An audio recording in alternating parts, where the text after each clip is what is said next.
Society chairman పదవి కోసం నాకే కావాలా అవకాశాలు అయితే నాకు కనిపిస్తలేదు. ఎలక్షన్లు ఉండేటి ఇప్పుడు అది రద్దయింది. నామినేటెడ్ పోస్ట్ కాబట్టి ఇప్పుడు చైర్మన్లుగా ఎన్నికయ్యే అవకాశాలు ఉంటాయి. వైస్ చైర్మన్ ఎవరు, వైస్ చైర్మన్ ఎవరు, డైరెక్టర్లు ఎవరు. గత సంవత్సరం అనుకుంటా మద్నూరు ఏఎంసీ చైర్మన్ కు పరీక్ష పెట్టినట్టు మరి వీళ్ళకు కూడా రాత పరీక్షలు పెట్టి సెలెక్ట్ చేస్తారా, లేకపోతే ఇష్టం వచ్చిన వాళ్ళకి చేస్తారా, లేకుంటే సీనియారిటీని బట్టి కాంగ్రెస్ నాయకులను, సీనియర్ నాయకులను చైర్మన్లు చేస్తారనేది మనం ఇక వేచి చూడాలా. ఎమ్మెల్యే మీద ఆధారపడి ఉంటుంది. అవునన్నా ఎవరు కాదన్నా 5 సంవత్సరాలు ఆయన ఎమ్మెల్యే, ఆయన మాట నడుస్తుంది. జుక్కల్ మండలంలో ఎక్కువ తీవ్రంగా పోటీ ఉందని చాలా మంది అనుకుంటున్నారు. రాజకీయ నిరుద్యోగులు అంటే ఏ పదవులు లేనివారు. రాములు సేటు ఉన్నాడు జుక్కల్లా, రమేష్ దేశాయ్, సతీష్ పటేల్, ఇప్పుడున్న సంతోషప్ప. ఆశ ఉంటది, కొందరికి ఉంటది, అద్దద్దు అంటారు. లోపల మాత్రం వాళ్ళకి కావాలనే ఉంటది. ఏదో ఒక కేసు తీసుకొని పోతారు అనుకో, కేసు తీసుకొని పోతే పనులన్నీ అయిపోతాయని పోయిన ఎమ్మెల్యే ఎలక్షన్ లో బీఆర్ఎస్ లో ఉండే, అటు ఇటు ఉండే. నాకు రమ్మంటే నేను కాంగ్రెస్ లో వచ్చినా అన్నాడు. ఆయన తప్పేమో బీఆర్ఎస్ లోనే ఉండే. ఎంపీటీసీ గెలిచిన తర్వాత ఉంటారు కదా, 5 ఎవరికి ఎంత నమ్ముతాడో ఎమ్మెల్యే సారు, కొత్త ముఖానికి పరిచయం చేస్తాడో ఇక వేచి చూద్దాం. ఇప్పుడు ప్రస్తుతం రాజకీయ నిరుద్యోగులుగా ఉన్న ప్రతి మండలంలో ఒక 4-5 ఆశావాహులు సొసైటీ చైర్మన్ పదవి కోసం ఎంతో తీవ్రంగా కృషి చేస్తున్నారు. జుక్కల్ నియోజకవర్గ వ్యాప్తంగా మొత్తం అందరూ ఎమ్మెల్యే తోట లక్ష్మీకాంతారావు చుట్టూ తిరుగుతున్నారని వినికిడి.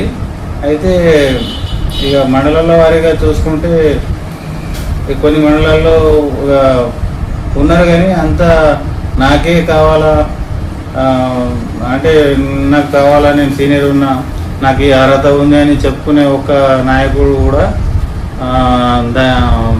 ఎమ్మెల్యే ముంగట ధైర్య సాహసాలతో అడిగే అవకాశాలు అయితే నాకు కనిపిస్తలేదు.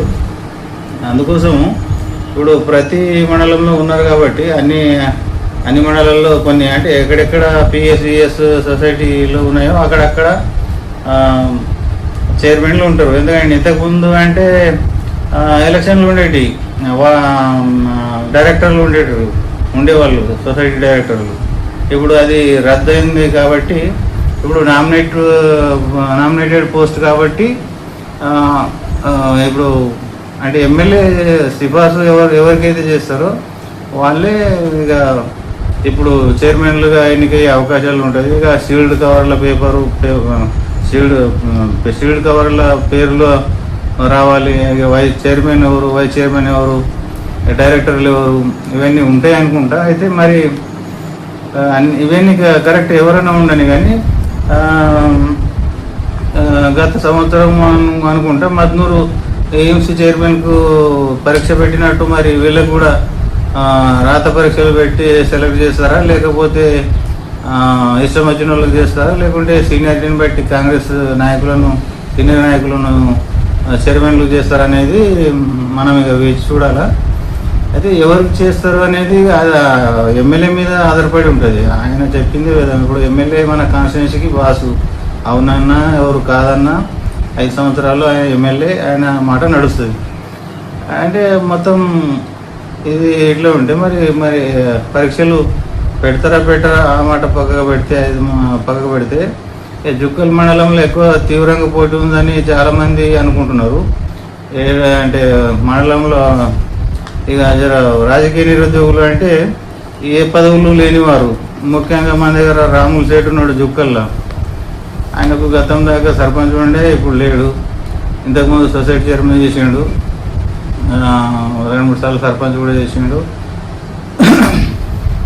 ఒక 2 సార్లు జడ్పీటీసీ పోటీ చేసి ఓడిపోయిండు. అదేవిధంగా తర్వాత విషయానికి వస్తే ఇక ఆయన దగ్గర ఆర్థికంగా కూడా జర మంచి పొజిషన్లో ఉన్నాడు.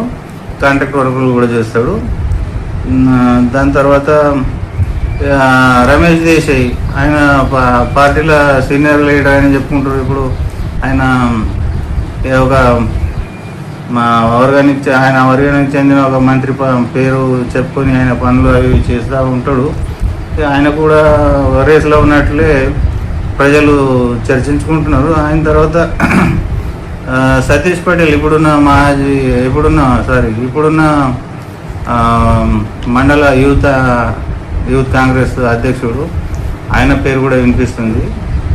దాని తర్వాత డోన్గాంకు చెందిన మొన్న గత సర్పంచ్ ఎలక్షన్లో ఓడిపోయిన సంతోషప్ప, ఆయన పేరు కూడా వినిపిస్తుంది. సంతోషప్ప అంత ఇది ఏమీ అనిపిస్తలేదు. కానీ దాని తర్వాత ఇక మెయిన్ క్యాండిడేట్ ఎప్పటికీ నాకు పదవి కావాలనే ఆశ ఉంటుంది, కొందరికి ఉంటుంది. అదొక చాలా తక్కువ మంది ఉంటారు. నాకు అద్దద్దు అంటారు. కానీ లోపల మాత్రం వాళ్ళకే కావాలనే ఉంటుంది. మంది చూస్తే నాకేం అవసరం ఉన్నది, నాకేం తక్కువ ఉన్నది, నేను అట్లా ఇట్లా అంటారు. కానీ లాస్ట్కు ఏదో ఒక కేసు తీసుకొని పోతారు అనుకో. ఇక అది ఏ కేసు అనేది మీకు తెలుసు. ఒక అక్షరం ఇడిసబెట్టి చెప్తున్నా, ఆ కేసు తీసుకొని పోతే పనులన్నీ అయిపోతాయని చాలామంది ఇట్లా గుసగుసలు ఆడుకుంటున్నారు. మరి ఏ కేసు తీసుకొని పోతాడు? ఆయనకు ఇస్తారా? కేసు తీసుకొని పోయిన వాళ్ళకి ఇస్తారా? పార్టీకి మంచి పని చేసిన వాళ్ళకి ఇస్తారా? ఇప్పుడు దీంట్లో ఉన్న వాళ్ళంతా రాముల్ సేట్ పోయిన ఎమ్మెల్యే ఎలక్షన్లో బీఆర్ఎస్లో ఉండే, ఈయన ఎవరు రమేష్ దేశాయ్, ఆయన కూడా అటు ఇటు ఉండే. ఆయన సతీష్ పటేల్, ఈయన అయితే మొన్న చెప్పిన పాపం నేను బీజేపీలో చేసిన, టీఆర్ఎస్లో చేసిన, బీఆర్ఎస్లో చేసిన, అని చేసిన, నాకు రమ్మంటే నేను కాంగ్రెస్లో వచ్చిన అన్నాడు. ఆయన తప్పేం లేదు. ఇక సంతోషప్ప కూడా బీఆర్ఎస్లోనే ఉండే. ఇక శివానంద్ అయితే డైరెక్ట్ బీఆర్ఎస్లో ఏదేది ఏదో ఎంపీటీసీ గెలిచిన తర్వాత ఉంటారు కదా, వైస్ ఎంపీపీ, అది కాదు, బీఆర్ఎస్లోనే ఉండే. వీళ్ళ 5 పేర్లు వినిపిస్తున్నాయి. మరి వీళ్ళంతా బీఆర్ఎస్లో. మరి ఈ 5 ఎవరికి ఎంత నమ్ముతాడో ఎమ్మెల్యే సారు అంత మరి ఎవరికి ఇస్తాడో, మరి వీళ్ళందరికీ కాదని కొత్త ముఖానికి పరిచయం చేస్తాడో ఇక వేచి చూద్దాం. మరి ఎవరు చైర్మన్ పదవి, అంటే సొసైటీ చైర్మన్ పదవి ఎవరు అధిరోహిస్తారనేది, అంటే ఎవరు దక్కించుకుంటారు అనేది మనము వేచి చూద్దాం. అప్పటిదాకా చూస్తూ ఉండండి జీవీ న్యూస్. గడ్డం విజయ్. సొసైటీ చైర్మన్ పదవి కోసం నాకే కావాలా అవకాశాలు అయితే నాకు కనిపిస్తలేదు. ఎలక్షన్లు ఉండేటి, ఇప్పుడు అది రద్దయింది. నామినేటెడ్ పోస్ట్ కాబట్టి ఇప్పుడు చైర్మన్లుగా ఎన్నికయ్యే అవకాశాలు ఉంటుంది. చైర్మన్ ఎవరు, వైస్